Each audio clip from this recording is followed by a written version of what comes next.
Are you truly prepared for life's deepest currents? School gave us facts, but the wisdom to navigate our inner world, that we often miss. Don't let these essential skills remain hidden. The final understanding shared today, it changes everything. Stay with us. Inner stillness. We spend so many years learning about the world outside ourselves. History, mathematics, the sciences, and this knowledge is valuable. It has its place. But how much time did we dedicate to understanding the world within?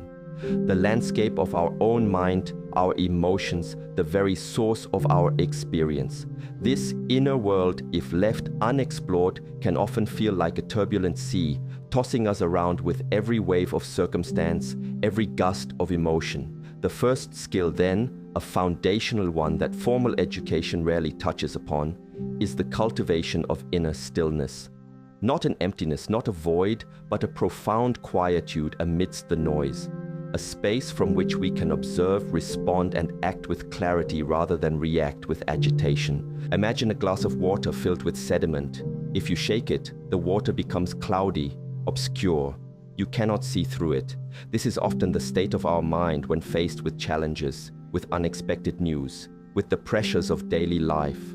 Our thoughts become agitated, our emotions stirred up, and our vision of the situation, of ourselves, becomes clouded.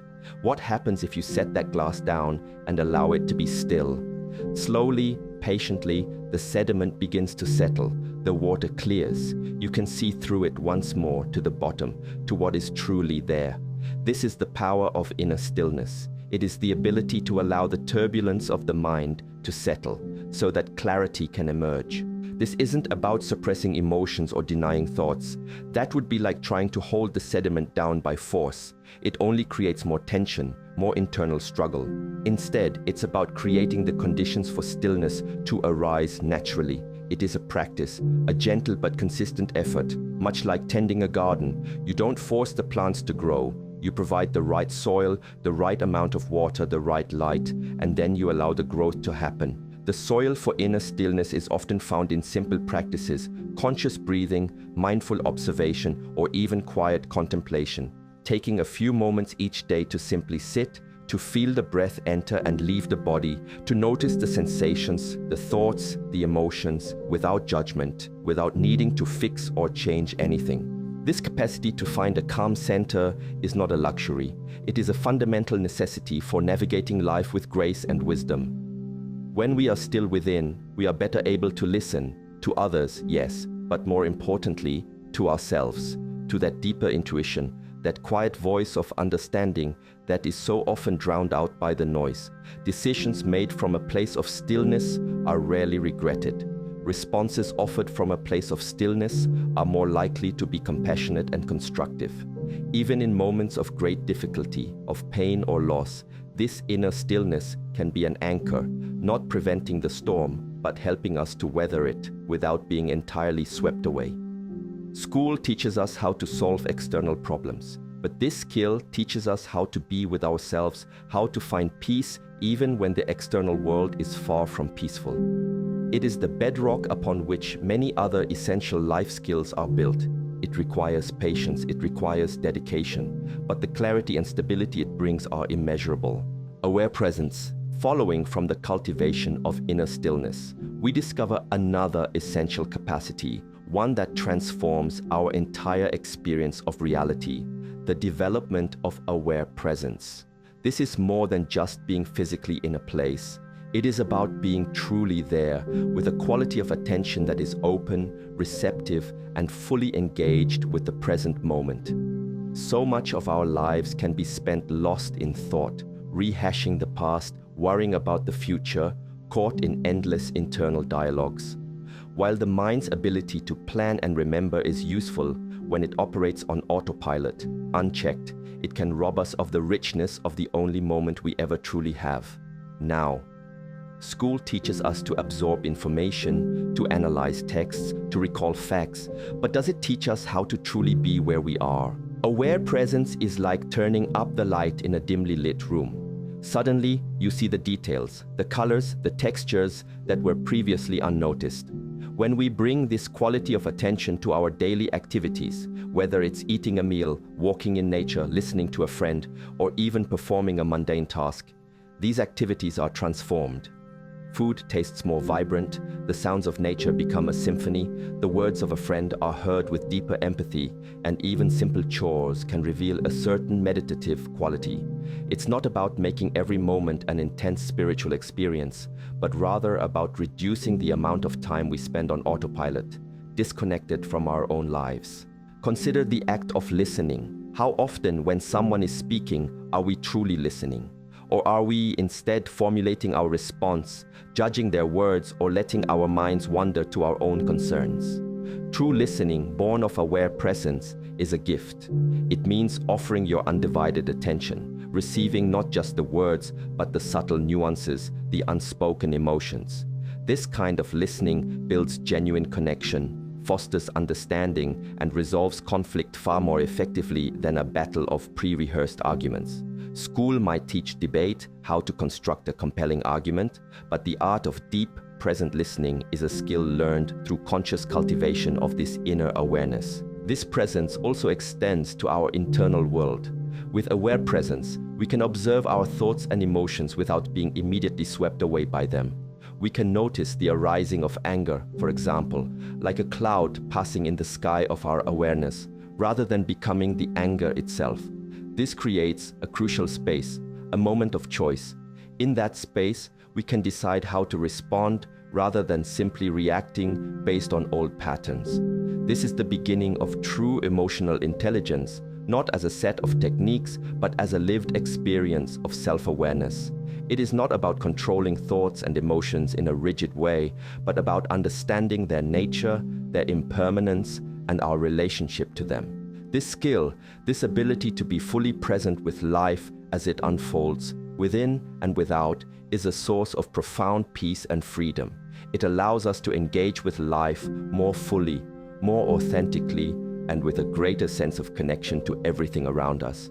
It's a continuous practice of returning again and again to the here and now. Purposeful path. Once we begin to cultivate inner stillness and aware presence, a natural question arises. What do we do with this newfound clarity and engagement? This leads us to the third essential skill often overlooked in conventional education, the ability to walk a purposeful path. School systems are very good at setting external goals, grades, exams, degrees, career paths. These are often defined by societal expectations or perceived notions of success. But what about a deeper, intrinsic sense of purpose? What about aligning our actions, our daily efforts, with values that resonate from the core of our being? This is not about finding one grand singular purpose that will define our entire existence, but rather about infusing our journey with intention, meaning, and a sense of direction that comes from within. A purposeful path is not necessarily a straight line, nor is it always easy. It involves a continuous process of self-inquiry. What truly matters to me? What are my deepest values? How can I contribute, even in small ways, to something larger than myself? These are not questions with quick answers, and the answers themselves may evolve over time, but the act of asking them, of living with them, begins to shape our choices and guide our energy. Without this internal compass, we can find ourselves adrift, pursuing goals that ultimately feel empty, or living a life that feels dictated by external pressures rather than inner conviction. School might provide a map of known territories, but a purposeful path requires us to draw our own map based on our unique landscape. This sense of purpose is deeply connected to discipline, but not discipline in the sense of rigid, joyless obligation. Instead, it is the discipline that arises naturally when our actions are aligned with what we hold dear. When you care deeply about something, whether it's mastering a craft, nurturing a relationship, or contributing to a cause, the effort required feels less like a burden and more like a dedicated expression of that care. This is the kind of discipline that is sustainable, that fuels perseverance through challenges.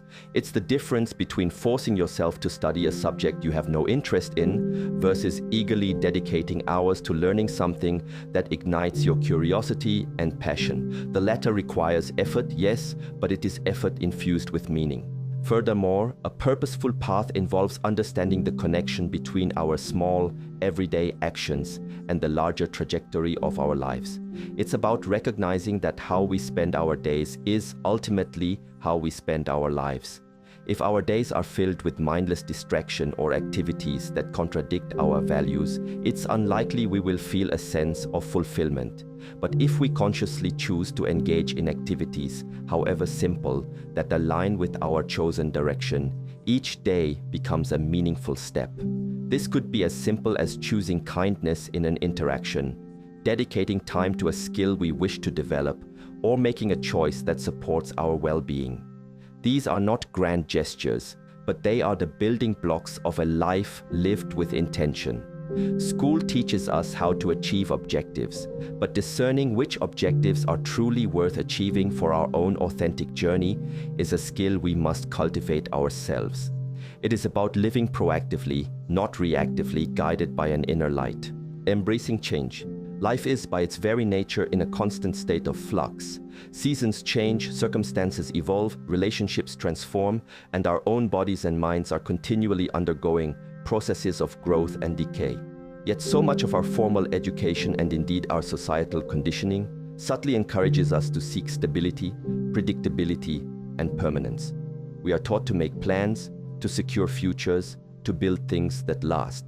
While there is wisdom in foresight and preparation, an equally crucial skill, often unaddressed, is the ability to embrace change, to understand and accept the impermanent nature of all things. This is not a passive resignation, but an active, intelligent engagement with reality as it is. The resistance to change is a primary source of suffering.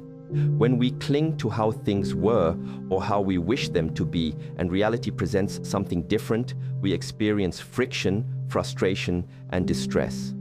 Imagine trying to hold on to water in your fist. The tighter you clench, the more it slips through your fingers. It is the same with life's experiences. Trying to freeze a moment, to prevent loss, to maintain a particular state indefinitely is to fight against the fundamental current of existence. The skill lies in learning to open our hands, to allow life to flow, to appreciate moments for what they are, knowing they too shall pass. This understanding doesn't diminish the joy of pleasant experiences or the pain of difficult ones, but it changes our relationship to them. School often focuses on solutions, on finding answers, on controlling variables. But some of life's most profound challenges, like loss, aging, or unexpected setbacks, don't have neat solutions. They require a different kind of wisdom, the wisdom of acceptance, of adaptation, of finding meaning even in impermanence. Embracing change means cultivating resilience, the ability to bend without breaking, to navigate transitions with a sense of equanimity. It's like a tree in a storm. The branches that are too rigid are the ones that snap. The flexible branches sway with the wind and remain intact.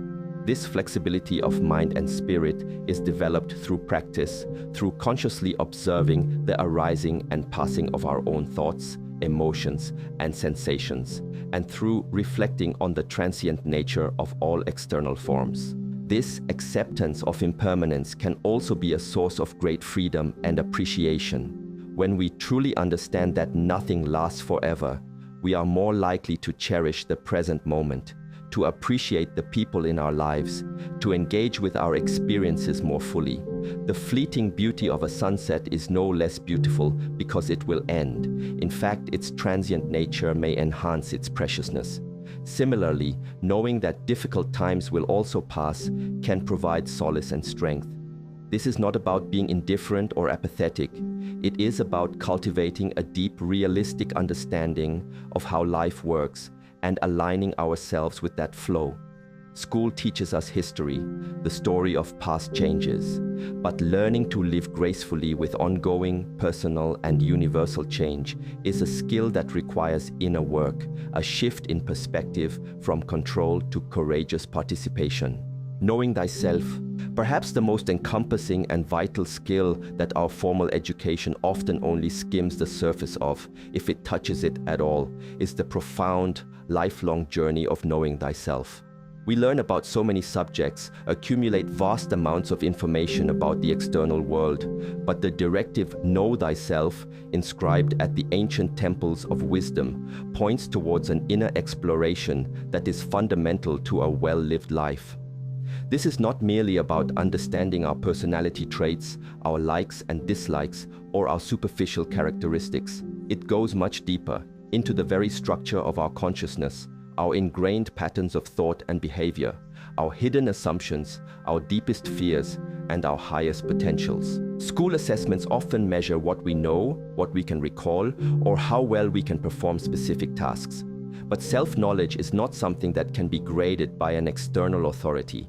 It is a deeply personal process of introspection, honest observation, and courageous inquiry. It involves asking difficult questions. Why do I react the way I do in certain situations? What are the underlying beliefs that drive my decisions? What are my defense mechanisms, and how do they serve or hinder me? What are my genuine aspirations, separate from societal expectations or the desires of others? This kind of self-scrutiny is not always comfortable. It requires a willingness to look at our shadows as well as our light, to acknowledge our imperfections without harsh judgment, but with a compassionate desire for understanding and growth. This journey of self-discovery is crucial because without a clear understanding of our own inner workings, we are often driven by unconscious forces. We may repeat unhelpful patterns in relationships, make choices that are not truly aligned with our well-being, or find ourselves caught in cycles of anxiety or dissatisfaction without understanding why. Knowing thyself is like being given the operating manual for our own mind and heart. With this understanding, we gain a greater capacity for conscious choice, for self-regulation, and for authentic living. We can begin to distinguish between the voice of our conditioned ego and the quieter whisper of our deeper wisdom. This process is not a one-time event, but a continuous unfolding. Just as the world around us changes, we too are constantly evolving. Therefore, the practice of self-reflection, of checking in with ourselves, of honestly assessing our motivations and actions remains relevant throughout our lives. This can be facilitated through various practices such as journaling, meditation, quiet contemplation, or even through deep, honest conversations with trusted individuals who can offer a clear mirror. Ultimately, knowing thyself is the foundation for genuine freedom. When we understand our own minds, we are less likely to be enslaved by them. We can navigate life with greater awareness, make choices that are more aligned with our true nature, and cultivate a sense of inner peace and integrity that is not dependent on external circumstances. School provides knowledge, but the wisdom to understand and guide oneself is a treasure we must unearth from within. These skills, inner stillness, aware presence, a purposeful path, embracing change, and knowing thyself, are not separate, isolated abilities. They are interconnected, each supporting and deepening the others, forming a holistic approach to navigating the complexities of human existence. They are the subtle arts of living, often learned not through textbooks, but through conscious practice, patient cultivation, and a sincere commitment to inner growth. The journey to master them is lifelong, filled with continuous learning and discovery, and it is this journey itself that brings the deepest rewards. May you find your own way to cultivate these essential capacities within your life. This journey of inner cultivation is not about achieving a perfect static state of enlightenment. It's about embracing the process, the ongoing effort to understand, to refine, to become more fully human. The challenges will still come, the world will still turn, but your capacity to meet it all with wisdom, compassion, and an unwavering inner center will be profoundly transformed. This is the true education, the one that prepares you not just for a career, but for life itself, in all its beautiful, messy, and sacred complexity. This was exactly what I needed to hear today. For years, I felt like I was missing some fundamental instruction manual for life, and this beautifully articulates those missing pieces. The idea of aware presence versus just Being somewhere really hit home. Time to stop living on autopilot. Thank you for this profound guidance.